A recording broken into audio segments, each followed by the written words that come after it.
Bueno, estamos aquí de temprano y vamos a improvisarle algo para que vean que es lo que.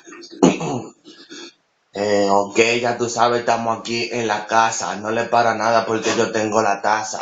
Tú sabes, loco, cómo es que yo lo hago. La gente de Facebook están como medio desalocado, pero no le pare porque yo sí soy un duro. Cállese en la boca, maldito mal se bajo a culo.